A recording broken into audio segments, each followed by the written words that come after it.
Why do we accept that retirement is the end of the game when maybe retirement is the beginning of a whole new game? Let's talk about that. Do people over 60 have a future? I know my co-host has some ideas. Monica, welcome to the show. Thank you, Mike. So we're talking about the idea, what's the future? That there's a tendency to use the word future with young people, not with retired persons. And you notice I didn't say old people. But here's where I'm going with that. I saw a television commercial, I want to say a Tuesday, Thursday of this past week. And the upshot of this is that the commercial of the university was trying to get kids excited about enrolling in their summer courses, and financial aid would be available. And the word future was dribbled through the commentary at least 4 times. And I sat up and I said, you know who has more money than anybody else in this country? The baby boomers. You know who has time? The baby boomer. But you don't think of us as having a future. And that's what started me on this whole rigmarole. I'm sitting there looking at that thinking, I got some living left to do. What do I want to do with that? I have a future. That's really what I'm trying to say is, not only me, but you have a future, Mike. And I know you've had your health challenges, but I know you're now taking care of your health. So why would you dismiss having a future at this juncture in your life? Why do we accept that retirement is the end of the game when maybe retirement is the beginning of a whole new game? What do you think? You're fired up. You've got me fired up. But now you wrote a very interesting post, and I know this is your topic of interest overall. Don't retire. We don't retire, we rewire. And you've pitched your philosophy and your ideas specifically at women over 60. However, you're finding that more men are also joining and following your subscriptions. And I think it's a great thing. And I can see why. I mean, I'm 68, you're 70. We're in that age bracket where we fit into the over 60 category, the cohort that you mentioned. All right. So you wrote this post. Here's a few things, and you jump on one of these and fire us up, Monica, because I know you're the person. Okay, 3 quotes. A future is not something you age out of. That's number 1. Number 2, what would you attempt? I love this. What would you attempt if you fully believed the next chapter was as real and as open as any chapter that came before it, whether you're in your 20s, 30s, or 40s? And then a third one, young people are sold possibility. Older people are sold preservation. Preservation, I'm thinking of dead pieces of organs in methylated spirits to preserve. We don't want to be like that, do we? So which one of those quotes do you want to jump on? Again, my phone is wouldn't you know it that my tripod just decided to go plunk on me tonight? There's a couple of things I want to respond to in that. To my deep surprise and joy, all of a sudden I have a rush of people from 20 to 50, men and women, subscribing. Oh. Yeah, I know. And go, okay, hello, see you there. Come on in for the ride. They write and ask me permission, actually. Is it okay? I'm like, yeah. I'm not necessarily wanting to discriminate, but I'm going to keep the writing to what retired people deal with and work with. So anyway, could you respond? Give me those 3 questions again, please. How about I give you them, to be fair, give you them one at a time, because I pulled these out of your post of today, your time. A future is not something you age out of. No, it isn't, except that the reason I wrote that is because I wanted to make people sit up and go, huh? What does she mean? And what I mean is we assume that we don't have a future because we've reached a certain age. And therefore, we stop thinking about what we want for ourselves. We just assume we have to accept what is coming to us or through us or around us by other people out of our own control. And that's just not true. Not at all is that true. I do not choose to think that I'm just a retired person, a little old lady sitting here living by herself, waiting for life to happen to me. I choose to say I'm going to make choices and decisions for the life that I want to have. And I'll make choices today based on what I want to experience next week or next month, so on and so forth.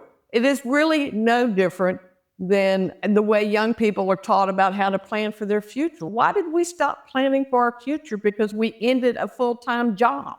Retirement just means we ended a full-time job. Yeah. Then why would we go, oh, okay, I don't have a future anymore? That just seems really weird to me, I suppose is really what I want to say. And you said it well, and you've just explained it well. And you also mention in that post of today on your newsletter publication that in a way it's not our fault that you didn't write that literally, but this is my interpretation of what we're talking about here, because a lot of the marketing and the societal positioning that we read is very much geared towards the younger person has the future and the possibilities, whereas, as you said, our future so much is not a future, it's a preservation. It's about taking it very slowly and, dare I say, quietly, one day at a time, preservation. And your positioning about rewiring, I wonder if it's about that we need to rewire our identity because we assume the identity that we're given. Yes, 1,000 times yes. Because if you just assume the identity, you wear the cloak of identity that society gives you, you don't even recognize that you have choices. You don't even recognize that you can think differently about what you want to do with your life. Now, there are people who will write to me and go, girl, I'm doing my own life. I don't care what anybody else says. I'm doing my own thing. But for the vast majority of women I come across, this is what I often hear from via private message or in email. Thank you. Nobody's ever told me I had a choice. It is so deeply ingrained into the subconscious of the general society, consciousness thinking, that you hit a certain age and you don't have a future. What I'm really pleased about, in particular, what you and I are doing is we're going to kind of kick open the door and start a new conversation to encourage people to rethink by rewiring what they expect for themselves. And it is not a big lightning bolt of, oh, I'm a different person now. It's little bitty steps that lead to the next thing that lead to the next thing. I personally have had a metamorphosis over the last 18 months just because I explored this topic every day. Mike, I do this 7 days a week, all day. This is always at top of mind for me. It's become my life's project. I don't need to look for a passion and a purpose. I have one, though. But I know people feel like they have to find a purpose or a passion, but I want to throw this back to you because I want to know what your purpose and passion is, and that I have some thoughts about that. That's excellent. What you said then, you don't have to find your, maybe like in your case, the purpose will find you.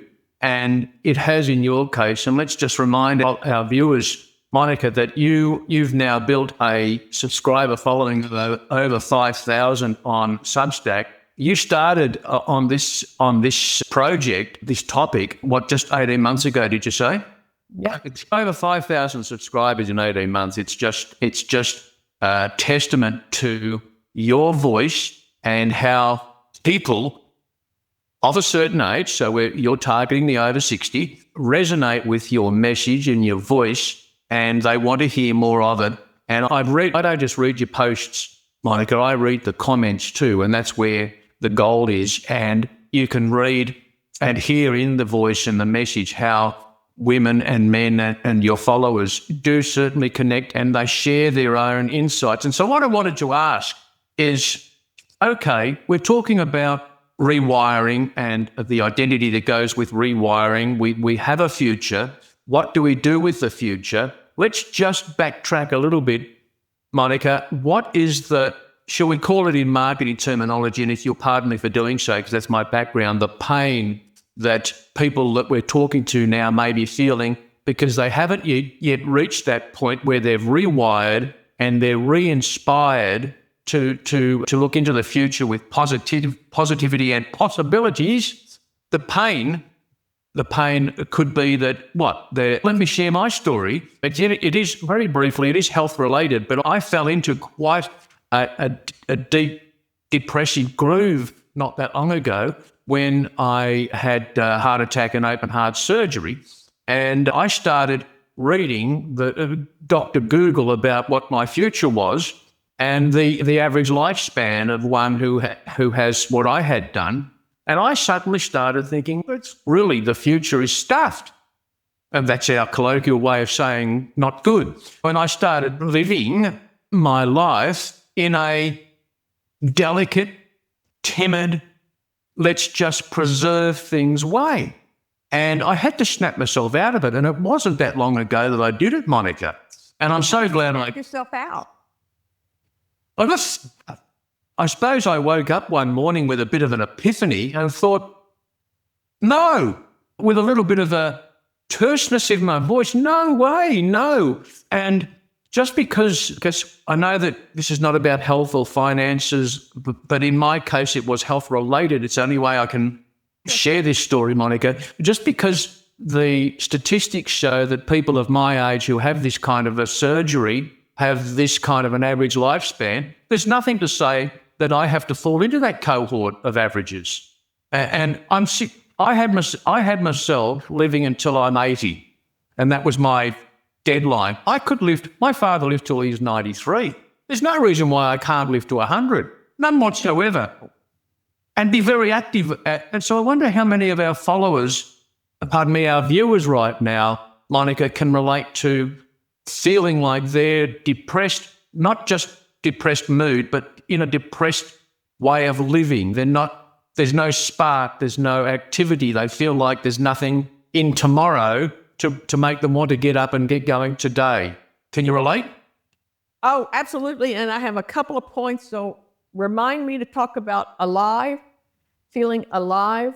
But to directly respond to what you're saying, what I hear the most from, in particular, the women in 68, 69, 70, and some of them are married, they don't feel like they have the permission or the right to explore things for themselves because they've lived a life, what I call obligation. They've lived their life that they chose, taking care of other people. So they don't know how to think of themselves separate from being in servitude to another person. That's a big deal because that's an identity that I'm saying you need to drop that identity and discover yourself. You have every right, and I will take it a step further. I think you have an obligation to yourself to do something that I'm going to refer to as self-discovery. Now, a lot of people will say, oh, she's so self-centered or she's so selfish. I do not think the creator of the universe created us to arrive to this particular decade of life to sit around and go, woe is me. I don't buy that for a New York minute. However, what we're up against is we have all of the marketing agencies and media companies that are targeting our age group, telling us and shoving stuff in front of us. Here's what you do to maintain, not move forward, not get excited, just maintain. So on one hand, you have all of that information coming into people, and most of it is subliminal, okay? Not direct into the person, and we know how that works. And then you have a person who's stuck in the cycle of, but my life only has purpose and meaning if I'm doing something for somebody else. And they don't have any idea of what anything means to them for them to do.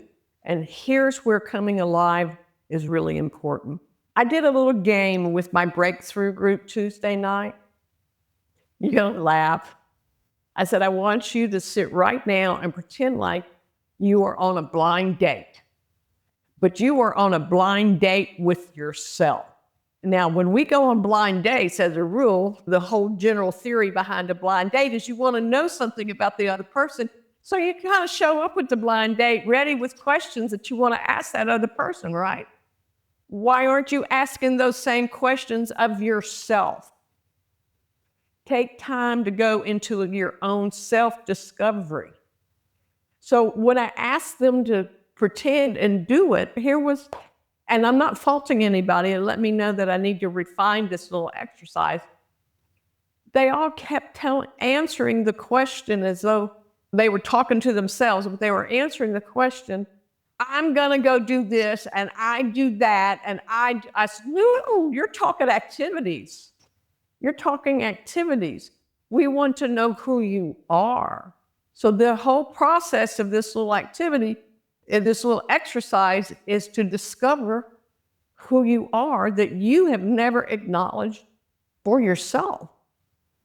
It was an amazing experience after they caught on to that. I can imagine it would be. And what comes to mind there is, before you can do, you have to be. You have to be the person before you do the things that the person that you want to be or should be or decide through self-discovery you're going to be. And strikes me as important there, again, is that you've struck a nerve. And the response from your group was, for them, an epiphany in a way. What's the first step then? Well, let's just say we've got a viewer or viewers, Monica, right now, who really are connecting with what you're saying.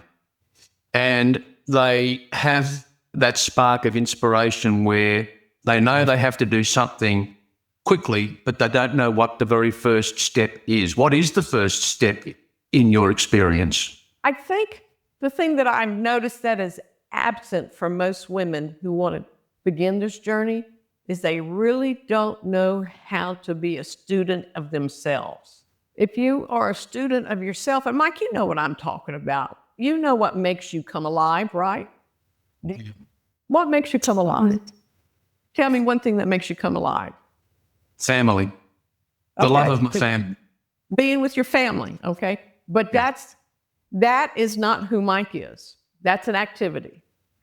Who is Mike? What makes Mike feel that energy move and get excited and you want to do something? Well, the first thing that comes to mind there with my own identity is my sobriety. And every morning I wake up, I remind myself that I've woken up sober and I went to bed sober the night before. And even after 17 years of sobriety, I don't take it for granted. And I'm able to do the things today because I have sobriety that I couldn't have done when I was drinking and addicted, and the people I hurt and the silly things I did and that. So that's what makes me, the first thing comes to mind is my sobriety, and I give thanks for that every morning. That's not behavioural, that's more a state, isn't it? That's what I'm trying to say. You have to discover for yourself, and you only can discover it by paying attention and noticing when you get a little tingle, okay, a little sense of energy starts moving. Oh, I liked how that felt. Now, let me see if I can find you examples, because I live this every day. I'm very aware of everything I'm doing all the time. I'm a student of myself all day long, okay? Oh, it gave me particular delight to open up a Ben & Jerry's carton of ice cream without having to go to my neighbor and ask for help. I was strong enough to do it for myself. That was physical. I got so excited. I enjoyed feeling good about myself. And so what happened next is I thought, what else can make me feel that good? What else do I like that makes me? And I'm looking for things that aren't about art and writing. I'm on an exploratory about what else makes me go, oh, that felt really good. And then as I started doing that and connecting the dots, it brought me to a whole other different experience where my soul tapped me on my shoulder and said, I've been telling you to go sit in that chair in front of the balcony and enjoy that great big blue sky. So I'll go sit in front of the balcony and enjoy the great big blue sky. And here's what happened. This was this morning, okay? A lot of people who follow me know about my close friend named Greg. Greg owns this building. And for a long time, Greg and I did this little dance. We'd circle each other, like, were we going to date? Or what was this whole thing? Nobody really knew, but we were good friends. We enjoyed having bourbon and Coke on Friday evenings, and we enjoyed having coffee together out on the patio. Anyway, he also is the guy who he picks up all the trash from everybody. And he's going just below my balcony this morning. And I pop my head out and go, yo, brother, how you doing? We just talked for a little bit. And he said, I got to run. And here's the thing. I've done this with him so much that I know he expects me to change my clothes, grab my coffee, and go sit at the patio and have coffee. And I sat down and went, nah, I have no tingles about that. I have no sense of aliveness about that. And as soon as I said no, the next thing I wanted to do came flushing right into me, okay? Now, compare that to the woman last summer when he and I first started hanging out on the patio together. I would have moved heaven and earth to get dressed, make a fresh pot of coffee, because I did not want to disappoint him, even though I didn't want to go. I did not want to lose the opportunity for companionship, even though I didn't want to go.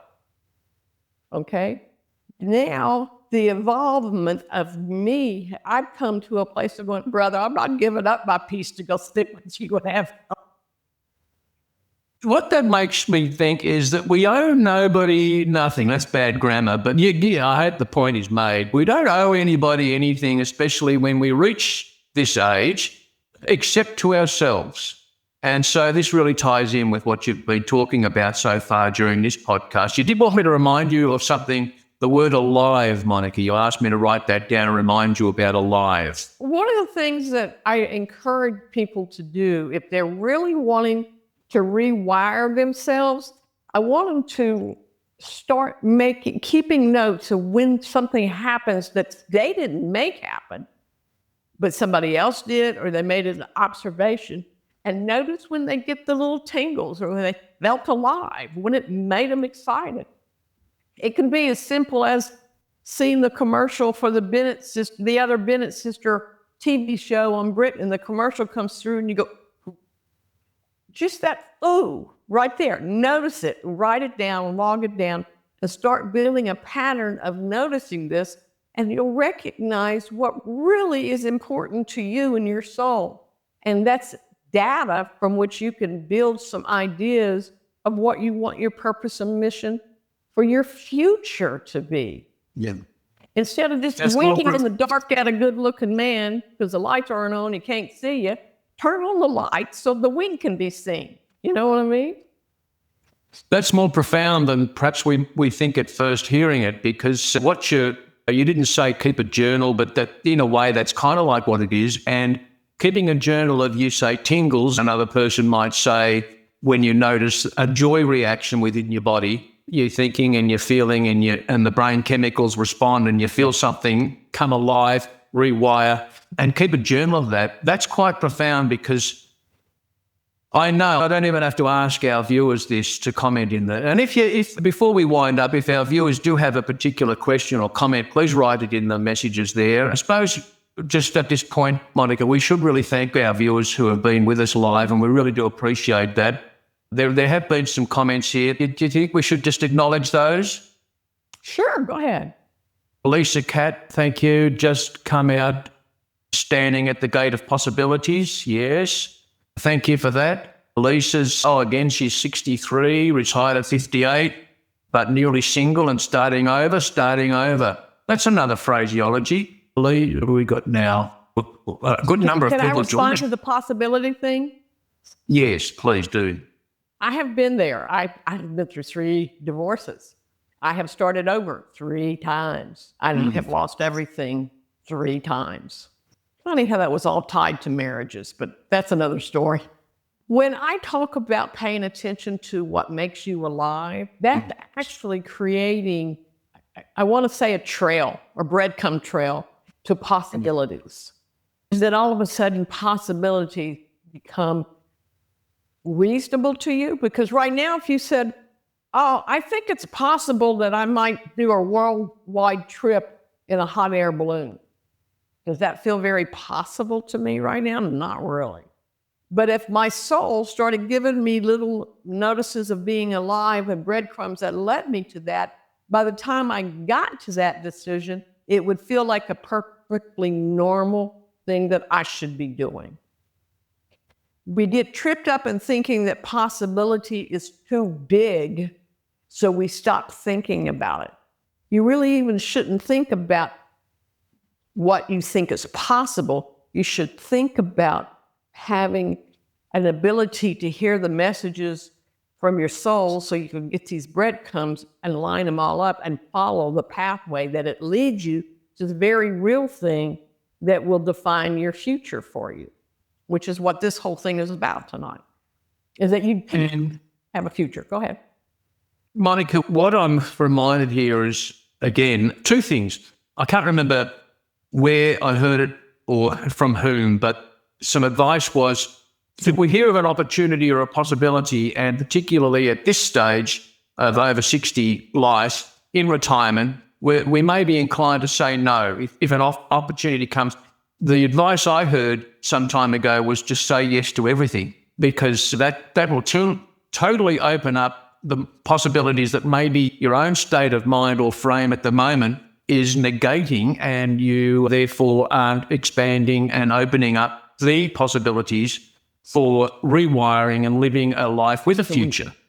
The other thing, thanks, Monica, the other thing that comes to mind, this is entering into mysticism, and I'm not sure how far you want to go into that, but I follow, all right, it was a bit of woo-woo, but I'm into that. There's a mystic that I followed for years, his name, and some of our viewers will know of the name, and if you do, give us a heart to know. His name is Neville Goddard. Now, it's just someone I followed. You're familiar with the name, Monica. Some of our viewers will be too.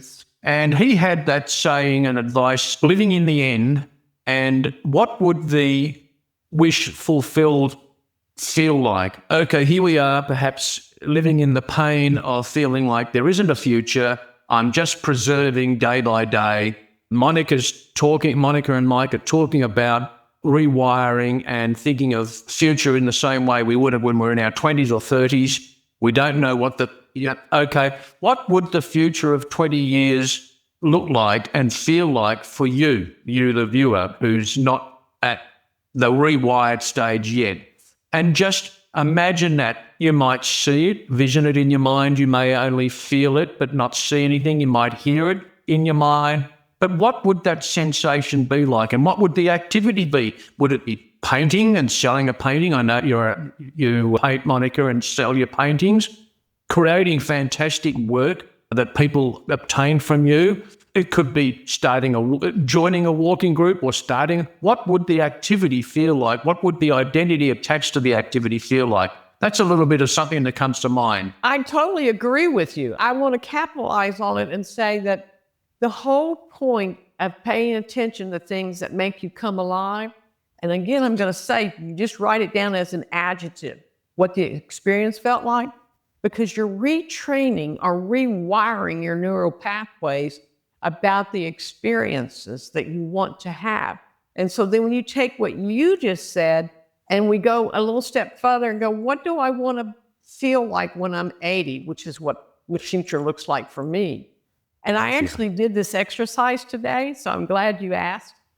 I see, first off, I got to say, I'm blown away at the idea of expansion at this age. It is so cool.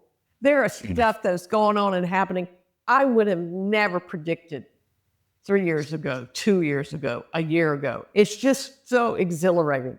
But I want to put a big old block of clay on a turntable and start sculpting faces with my hands. Yeah, wow. Yeah. So you see that right there? That's, oh, golly, I get to manipulate and move stuff, and there's not going to be anybody to stop me. There's nobody that can be there to give me permission. I don't need to ask permission. And Monica, pardon me for interrupting, but what akin to what Neville Goddard would ask you is what would imply that vision or that wish, if you want to call it a wish, what would imply that wish being fulfilled? Not the activity in the process, but the outcome of it and the feeling of the outcome. Say the question one more time and make sure I get it. Yeah, so what would imply? Imply. Yeah, the wish fulfilled. So the wish, I'm using the word wish because that was Neville Goddard's terminology, but the newfound idea that you're going to put a lump of clay on a turntable and mold it with your hands and create faces. Now, once you've done that and the turntable is empty and the clay is now a face, what's the next thing that happens from that? Do you sell it? Do you give it to somebody because you've created, it was their face and it's a gift? I'm pretty sure it's going to be, oh, let's do something bigger. Let's go this big. Let's try the next thing. We have a famous TV show in this country called The West Wing. And the president in this, the character in this is the president of the United States. And he's always saying to his staff, done, what's next? What's next? That's how it feels to me. It's like, what next? Because you bring 100% belief to that experience, no doubt at all. Yeah. And because there is no doubt, you want to go, oh, what's next?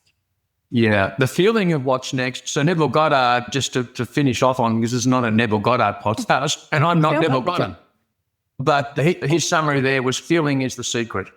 He actually wrote a book, Feeling is the Secret. And so the wish fulfilled, what would imply the wish fulfilled is the feeling that you have of completion of that particular wish, task, whatever, wishes come true. And for you, it's the exhilaration of, wow, what's next? And that's that feeling. That is the zing, or what did you call it when I called it joy entry? You wrote what? The tingle, that's right. That would be a tingle you'd write in your journal. We're just going through a thought process of, wow, that would be so exciting. And what would be next?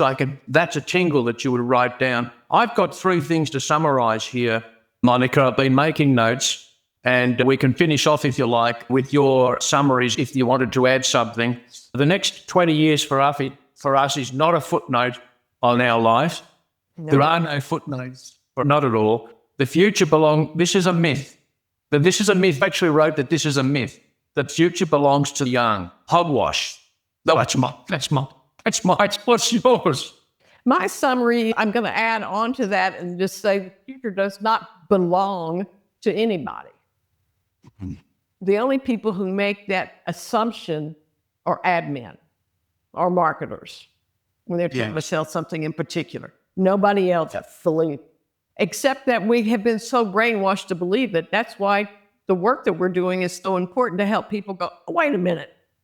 I don't have to accept being like this. I don't like being like this, but I don't know how to get out of this because it's been so conditioned.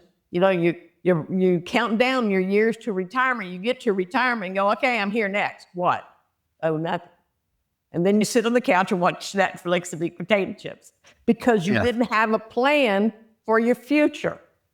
Yeah. Right? Yeah. So now you get to create a plan for the next 6 months, the next 6 months, the next year, the next 2 years. Just keep adding and keep building by rewiring how you think about yourself. Yes. Let me tell you quickly a story that Bob Proctor, we know Bob Proctor, the guy that we all know, Bob Proctor. He would talk a number of times. I heard him make reference to an auntie he had when he was just young. And his auntie that back then, who was in her 60s, would say to the family, her regular thing was, I won't be here for much longer, I'll be gone soon. And that was the whole way she framed her position well, she lived to be, as Bob Proctor told us, she lived to be in her 90s. So she added her future was another 30 years that in her mental construct it didn't exist. And so the brainwashing that you speak of the marketing and also what we see and hear on social media even today is that that they do want us to think that we're at the end, that life for us now is only a footnote. It's about preservation, wrapping ourselves or soaking ourselves in methylated spirits so we don't go off and start smelling on people. No, hot what? Now, society expectations versus choice. You wrote about this in your post of today. Society expectations, kind of like what we've just said, versus choice. And you used that word choice a number of times at the beginning of this episode. And so the societal expectations are that we should just retire and hide away. And the choice is that we rewire and fire up. I know you're fired up. Yeah. I'm fired up. We've got viewers who are fired up. And that's what this podcast is all about. Rewire podcast with Monica Abear and Mike Sills to help fire up those in this same age group that we're in. Monica, sign off and bid our viewers farewell. Thank you, everybody, for being a part of our conversation tonight. If you have any other questions about the processes that we talk about in Breakthrough, reach out. I'll be glad to talk to you about it. If I do my work right here, you're going to have invisible scissors that are going to cut invisible wires to the limited thinking that you have about what you have right now, and you should start soaring and flying, and you shouldn't have to come back to me over and over if we do this right, because I'm not in this to put you in a gerbil wheel so you have to come back to me over and over. I want you to learn to observe yourself, pay attention to who you are so that you can take notes about what lights you up, so that those breadcrumbs start showing you where your future really is. Because there's a future for you. You just got to discover it. I love you all so much. Thank you for spending some time with us. I thank you so much. Good on you, Monica. And we thank our viewers who have been with us. And every Wednesday night, 8 p.m. Eastern Time, USA, is when you can catch the Rewire podcast with Monica and myself. We hope you'll join us again next week. But until then, it's Michael and Monica wishing you well. Be good to yourself and be good to others. Bye-bye.